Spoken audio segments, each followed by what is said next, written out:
Hello friends, अभी तक हम वैदिक काल कंप्लीट कर चुके थे और अब आज से हम महाजनपद काल शुरू करेंगे। ये वीडियो बनाने में लेट हो रहा है क्योंकि मैं बाहर चला गया था, इसीलिए नहीं बना पाया था।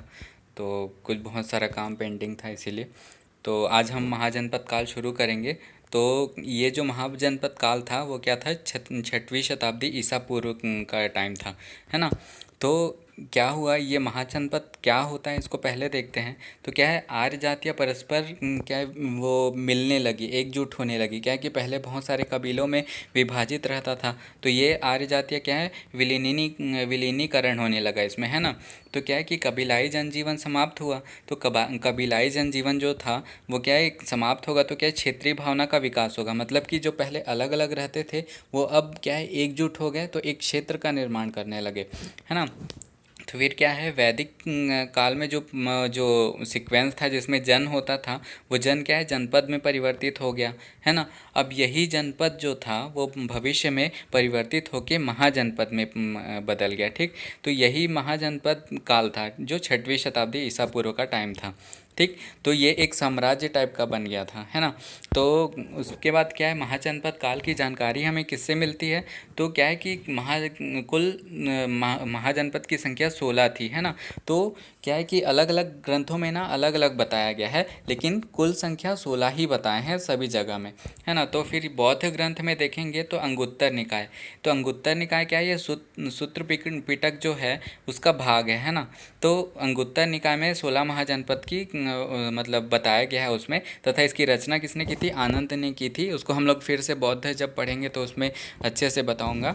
तो उसके बाद ये बौद्ध ग्रंथ में 16 जनपद महाजनपद की बताया गया था। उसके बाद फिर एक है महावस्तु, है ना। तो महावस्तु में भी 16 महाजनपद के बारे में बताया गया है। उसके बाद अगर हम जैन ग्रंथ देखें तो जैन ग्रंथ में भगवती सूत्र में बताया गया है 16 महाजनपद के बारे में, है ना। और ये भगवती सूत्र के बारे में थोड़ा देख लेंगे तो क्या ये पाली भाषा का ग्रंथ है जिसमें महावीर की जीवनी संकलित है, ठीक। तो किसमें उल्लेखित है, अंगुत्तर निकाय, महावस्तु तथा भगवती सूत्र, ठीक। उसके बाद महापरिनिर्वाण सूत्र, ये क्या है, बौद्ध ग्रंथ है जिसमें छः महानगरों की सूची मिलती है। वो महाजनपद काल के जो 6 महानगर थे उनकी सूची मिलती है। उसमें कौन कौन सा था, चंपा, राजगृह, श्रावस्ती, काशी, कौशाम्बी तथा साकेत, ठीक। तो इसको आप लोग याद रखिएगा। ये 6 महानगर कौन कौन से थे महाजनपद काल में, ऐसा मेंस में पूछ सकता है 2 नंबर वाले में, ठीक। और ये किस किस ग्रंथ थे किस किस ग्रंथ से जो जानकारी मिलती है महाजनपद जनपद काल की, वो भी आप लोग याद रखिएगा। अंगुत्तर निकाय, महावस्तु तथा भगवती सूत्र। उसके बाद फिर आता है 16 महाजनपद तथा उसकी राजधानी। इसको आप लोग अच्छे से याद कर लीजिएगा क्योंकि ये सही जोड़ी मिलाओ में आ सकता है ना। तो क्या है कि इसको मैं मैप से भी बता दूंगा तो आप लोग को अच्छे से याद हो जाएगा। तो क्या है, सबसे पहले देखेंगे हम कंबोज। कंबोज की राजधानी थी हाटक या राजपुर। तो उसका सिचुएशन कहाँ है, यहाँ कंबोज यहाँ पे था, ठीक। तो इसको आप लोग याद रखिएगा, ठीक। तो सबसे वो जो पश्चिमी भाग था वहाँ पे था कंबोज। ये पाकिस्तान वाला जो इलाका था हिंदू कुश पर्वत का, वहाँ पे था, ठीक। उसके बाद फिर आता है गांधार। गांधार जस्ट उसके दक्षिण में था, है ना। तो गांधार का एक चीज़ था, ये सिंधु नदी के तट तट पर स्थित है ना। ये गांधार की राजधानी क्या है, तक्षशिला, ठीक। तो कंबोज सबसे पश्चिम में है। उसके बाद फिर उसके दक्षिण में है गांधार जो सिंधु नदी के तट पर स्थित है, ठीक। उसके बाद फिर आता है कुरु, है ना। कुरु क्या है, ये यहाँ पे स्थित है कुरु, ठीक। तो कुरु की राजधानी है इंद्रप्रस्थ, ठीक। तो इसको याद रखिएगा, कुरु ये भारत में था और ये जो हरियाणा पंजाब वाला जो इलाका है ना वहाँ पे है कुरु, ठीक। उसके बाद फिर क्या है, मत्स्य। मत्स्य की राजधानी है विराटनगर। वो कहाँ स्थित था, जस्ट कुरु के दक्षिण में, ठीक। ये सीक्वेंस इसलिए बता रहा हूँ, मैप इसलिए बता रहा हूँ क्योंकि हम लोग को उत्तर से दक्षिण या फिर पूर्व से पश्चिम ऐसा जमाने के लिए बोल सकता है। तो याद रखिएगा, कुरु उत्तर में था और उसके दक्षिण में था मत्स्य, है ना। और मत्स्य की राजधानी थी विराटनगर, ठीक। उसके बाद फिर आता है सूरसेन। सूरसेन की राजधानी थी मथुरा। जो ये सूरसेन था वो कृष्ण भगवान वाला जो था ना, वही सूरसेन है। तो इसकी राजधानी थी मथुरा, है ना। तो ये क्या है, मत्स्य के जस्ट दक्षिण में है वो सूरसेन है, ठीक। तो इसको आप लोग याद रखिएगा, ठीक। उसके बाद फिर आता है पांचाल। पांचाल ये महाभारत से रिलेटेड है, तो उसको याद रखिएगा। ये दो भागों में विभाजित था, उत्तरी पांचाल और दक्षिणी पांचाल। तो उसका भी अलग अलग राजधानी था। तो उत्तरी पांचाल था, उसकी राजधानी थी अहिछत्र, और दक्षिणी पांचाल था, उसकी राजधानी थी काम्पिल्य। ठीक, तो पांचाल कहाँ पे है? ये है, ये यमुना नदी है, और ये वाला जो है यमुना नदी है ना, और ये वाला है ये गंगा नदी है। तो उसके बीच में था कौन सा? पांचाल। ठीक, तो मेनली ये गंगा नदी के मतलब तट पे स्थित है, इसको याद रखिएगा। गंगा नदी के तट पे बहुत सारे जो महाजनपद थे वो स्थित थे, तो इसको याद रखिएगा। कौन सी नदी में है, इसको आप लोग ध्यान से देखते रहिए। तो पांचाल था यहाँ पे। ठीक, उसके बाद फिर आता है कौशल। कौशल की राजधानी थी श्रावस्ती तथा अयोध्या। तो कौशल कहाँ पे है? जस्ट पांचाल के दक्षिण में। ठीक, तो ये भी क्या है? यमुना और जो गंगा है उसके बीच में स्थित है। उसका जो दोआब था ना, वहाँ पे था। उसके बाद फिर आता है अपना मल्ल। मल्ल बहुत ही इम्पोर्टेंट है। ये मल्ल था मल्ल की राजधानी है पावापुरी और कुशीनारा। ये बौद्ध से संबंधित है, और ये है नेपाल में स्थित है। ठीक, तो मल्ल है वो नेपाल में स्थित है, और इसका राजधानी था पावापुरी और कुशीनारा। तो याद रखिए, कंबोज और गांधार वो पाकिस्तान वाले इलाके में, पाकिस्तान अफगानिस्तान वाले में, हिंदू कुश क्षेत्र में और सिंध में। ठीक, कंबोज और गांधार, और जो मल्ल है वो नेपाल में स्थित है। ठीक, तो इसको याद रखिएगा, ये दोनों और ये इसको। उसके बाद फिर है, उसके बाद आता है अवंती। ठीक, तो अवंती कहाँ है? इसको याद रखिएगा। अवंती नर्मदा नदी के तट पर स्थित था। ठीक, तो अभी तक हम लोग कौन कौन सी नदी देख डाले हैं उसको देखते जाइए। तो जो ये अवंती है, ये वो क्या है? नर्मदा नदी के तट में स्थित था। ठीक, और इसकी राजधानी क्या है? उज्जैनी और महिष्मती। जो बाहुबली मूवी आई थी वो अवंती का ही था, उसको याद रखिएगा, क्योंकि उसी के बारे में बताया गया था। ठीक, उसके बाद फिर आता है अपना चेदी। चेदी की राजधानी है शुक्तिमती। तो चेदी कहाँ पे है? जस्ट अवंती के पूर्व साइड में है वो चेदी है। ठीक, उसके बाद फिर वत्स। वत्स की राजधानी है कौशाम्बी, और ये कहाँ पे स्थित है? ये जो यमुना नदी है ना, उसके तट पर स्थित है वत्स। आप लोग देखते जाइए ऐसे। अब हम लोग पश्चिम से पूर्व जा रहे हैं ना। पहले अवंती, अवंती की राजधानी उज्जैनी और महिष्मती, चेदी, शुक्तिमती, है ना। उसके बाद फिर वत्स। वत्स कहाँ है? यमुना नदी के तट में स्थित है, यहाँ पे। ठीक, उसके बाद फिर आता है काशी। काशी वाराणसी। तो काशी को तो आप लोग याद रख सकते हैं। काशी मतलब कि बहुत वाराणसी है, तो ऑब्वियस सी बात है कि ये गंगा नदी के तट में ही स्थित होगा। तो ये देखो, ये काशी यहाँ पे स्थित है। ठीक, उसके बाद फिर काशी और मगध का युद्ध होता रहता था। तो मगध ही भी गंगा नदी के तट में स्थित है। तो मगध की राजधानी क्या है? गिरिवज्र और राजगृह।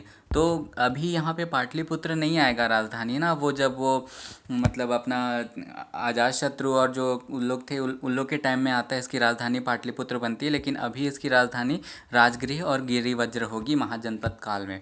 ठीक, उसके बाद फिर ये कहाँ पे है? यहाँ गंगा नदी के तट में, है ना। उसके बाद फिर जस्ट उसके पूर्व इलाके में क्या है? अंग। अंग की राजधानी है चंपा। ठीक, तो चंपा है ना, यहाँ पे है। ठीक, ये जो बांग्लादेश के पास में है ना, वो अंग है। तो उसको याद रखिएगा, मगध के पूर्व में स्थित है अंग। ठीक, और इसकी राजधानी है चंपा। ठीक, और उसके बाद फिर क्या? मगध के जस्ट ऊपर क्या है? वज्जी। वज्जी की राजधानी है वैशाली। ठीक, उसके बाद फिर ये यहाँ तक तो हो गया। उसके बाद फिर लास्ट में एक बचता है अश्मक। अश्मक है उसका क्या है? राजधानी है पोतना या पोटली। वो कहाँ स्थित है? गोदावरी नदी के तट पर। ठीक, तो इस लिस्ट को अच्छे से याद कर लीजिएगा। ये 2-3 बार अगर आप लोग देखेंगे तो याद हो जाएगा। तो फिर एक बार और रिवाइज करते हैं। कंबोज कहाँ है? ये अफ़गानिस्तान और पाकिस्तान वाले क्षेत्र में हिंदू कुश पर्वत के पास, यहाँ पे कंबोज है। ठीक, उसके बाद उसके जस्ट दक्षिण में है गांधार, जो सिंधु नदी के तट पर स्थित है। ठीक, उसके बाद फिर आता है अपना कुरु। कुरु वही कौरव वाला, जो कहाँ है? यमुना नदी के तट पर स्थित है ना। इसकी राजधानी क्या है? कुरु की राजधानी है इंद्रप्रस्थ। ठीक, और कंबोज की राजधानी थी हाटक, और गांधार की राजधानी थी तक्षशिला। ठीक, उसके बाद फिर है मत्स्य। कुरु के दक्षिण में मत्स्य, उसकी राजधानी है क्या? विराटनगर। उसके बाद फिर सूरसेन आता है। सूरसेन की राजधानी है मथुरा। ठीक, मत्स्य के दक्षिण में सूरसेन। उसके बाद पांचाल। पांचाल की राजधानी है अहिछत्र और ये काम्पिल्य। ठीक, उसके बाद फिर आता है कौशल। कौशल की राजधानी है ये श्रावस्ती या अयोध्या। उसके बाद है अपना क्या, मल्ल। मल्ल की राजधानी है पावापुरी या अपना पावापुरी और कुशीनारा, ठीक। उसके बाद फिर अवंती की राजधानी है महिष्मती, है ना, महिष्मती और उज्जैनी। चेदी की राजधानी शुक्तिमती, ठीक। और वत्स की राजधानी है कौशाम्बी, ठीक। उसके बाद फिर जस्ट उसके पूर्व में है काशी। काशी की राजधानी है यहाँ वाराणसी, जो गंगा नदी के तट पर है। मगध की राजगृह और गिरिवज्र, वज्जी का वैशाली, अंग का चंपा, और ये अश्मक का है पोटना या पोटली, ठीक, जो गोदावरी नदी के तट पर स्थित है। तो इस मैप को आप लोग स्क्रीनशॉट वगैरह ले लीजिएगा और इसको आप लोग 10 बार देखेंगे तो याद हो जाएगा। और नदी आप लोग याद रखिएगा, क्योंकि नदी अभी तक क्वेश्चन नहीं पूछा है तो पूछ सकता है, क्योंकि कौन सा नदी के किनारे कौन सा वो महाजनपद है, ऐसा करके, ठीक। तो यहाँ लिस्ट भी बना दिया हूँ। गांधार सिंधु नदी के तट पर है ना। अवंती है वो नर्मदा नदी के तट पर है। अश्मक है वो गोदावरी नदी के तट पर है। और जो फिर ये है वत्स है वो यमुना नदी के तट पर स्थित है ना। उसके बाद फिर क्या है, चेदी है वो भी यमुना नदी के तट पर स्थित है ना। उसके बाद फिर कौशल है वो सरयू नदी के तट पर स्थित है, ठीक। सरयू भी एक गंगा का ही वो है सहायक नदी है। तो फिर कौशल है वो सरयू नदी के तट पर स्थित है। अंग है वो चंपा नदी के तट पर स्थित, और अंग का राजधानी भी चंपा ही है। मगध और काशी दोनों गंगा नदी के तट पर स्थित है, तो इसको याद रखिएगा। उसके बाद आता है महाजनपद काल की राजनीतिक व्यवस्था। तो महाजनपद काल में गणतंत्र तथा राजतंत्र दोनों व्यवस्था थी। तो गणतंत्र और राजतंत्र हम लोग दोनों देख चुके हैं। राजतंत्र में क्या होता है कि राजा जो का जो पद होता है हेड वाला, वो क्या होता है कि वंशानुगत होता है, मतलब कि राजा का बेटा ही होगा जो राजकुमार बनेगा और यह वही युवराज बनता है, ठीक। उसके लेकिन गणतंत्र में क्या होता है कि जो किसी क्षेत्र का मुखिया होता है वो क्या है कि चुनाव द्वारा चुना जाता है, और वहाँ पे वंशानुगत वाला नहीं होता है, ठीक। तो इसको याद रखिएगा, गणतंत्र और राजतंत्र दोनों व्यवस्था थी, है ना। और वैशाली का लिच्छवी गणराज्य था, विश्व का प्रथम गणराज्य माना जाता है, जो वज्जी संघ की राजधानी है, ठीक। इसको याद रखिएगा। बुद्ध के काल में 10 गणतंत्र थे, तो उसका लिस्ट ये है। कपिलवस्तु का शाक्य, है ना। सुमसुमारा का मग या भग भी बोलते हैं और मग भी बोलते हैं ना। और अलकप का बुली, केशपुत्र का कलाम, रामग्राम का कोलिय, कुशीनारा का मल्ल, पावा का मल्ल, है ना। ये दोनों मल्ल में था, तो कुशीनारा का मल्ल और पावा का मल्ल। उसके बाद है पिपलीवन का मौर्य, है ना। और वैशाली का लिच्छवी और मिथिला का विदेह।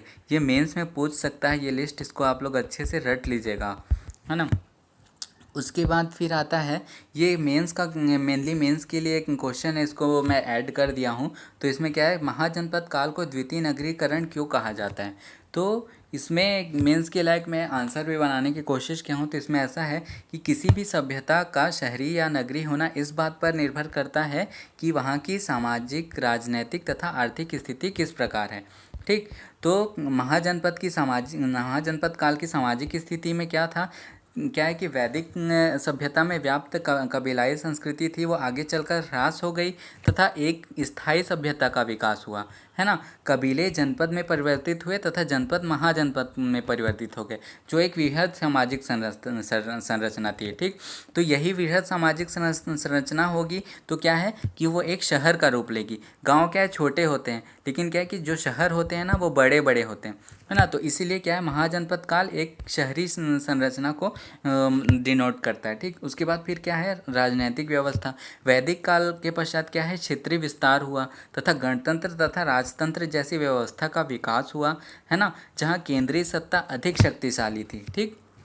केंद्रीय सत्ता शक्तिशाली होगी तो क्या होगा कि वो सारे क्षेत्र को अपने में मिला के रखेगी। अब मिला के रखना है मतलब अगर कोई क्षेत्र को मिला के रखना है तो क्या है कि हमको उसको टूटने से बचाना होगा। अब टूटने से बचाना है तो उसके लिए क्या होगा, हम लोग को शासकों को सेना रखना पड़ेगा। तो क्या है कि अधिक शक्तिशाली बनने के लिए क्या है कि लोग नवीन तकनीकों का उपयोग करते थे। मतलब कि जैसे वो तलवार वलवार वाला तो आउटडेटेड हो गया, ये सोच के वो लोग क्या है महाशिला कंटक ऐसा टाइप का जो क्या था नया नया तकनीक उपयोग कर रहे थे ताकि वो ज़्यादा शक्तिशाली रहे उनका सेना, है ना। तो राजनीतिक व्यवस्था सशक्त हुई थी इस काल में। उसके बाद आर्थिक स्थिति देखें तो क्या है क्षेत्र की अर्थव्यवस्था कृषि और पशुपालन तक सीमित ना होकर व्यापार की ओर उन्मुख हुई। क्या है कि वैदिक काल में क्या है कृषि और पशुपालन ही किया जाता था और उसी से काम चलाया जाता था। लेकिन क्या है कि ये जो कृषि और पशुपालन वाली अर्थव्यवस्था जहाँ होगी वो शहरी व्यवस्था नहीं हो सकती, और वैदिक काल में यही था, इसलिए वैदिक काल को ग्रामीण व्यवस्था कहा जाता है। और लेकिन क्या है कि महाजनपद काल में व्यापार की ओर उन्मुख हुए थे, इसलिए क्या है कि व्यापार को बढ़ाने के लिए परिवहन के नवीन साधनों का विकास हुआ, जैसे जल परिवहन वगैरह का विकास होने लगा। भारी मात्रा में उद्योग स्थापित हुए और उद्योग स्थापित करने में ये जो क्या है लोहे की महत्वपूर्ण भूमिका थी। क्या है लोहा भी बहुत मात्रा में उपयोग होने लगा, और लोहे के कारण ही क्या है कि जो सेना थी वो लोग तलवार वगैरह भी बहुत बनाए थे, तो उसके कारण क्या है कि सैन्य शक्ति भी बहुत सशक्त हुई थी। तो ये एक अलग से एक और क्वेश्चन बन सकता है कि महाजनपद काल के विकास में लोहे की क्या भूमिका है, तो इसके लिए आप लोग अलग से एक आंसर तैयार कर सकते हैं। ठीक, तो ये सब जो 3 रीज़न था वो ये बताता है कि महाजनपद काल था वो एक शहरी व्यवस्था थी। ठीक, तो इस वीडियो में यहीं तक था, आगे हम लोग इसका बौद्ध और जैन वाला है उसको भी शुरू करेंगे। तो आज के लिए इतना ही। Thank you for watching.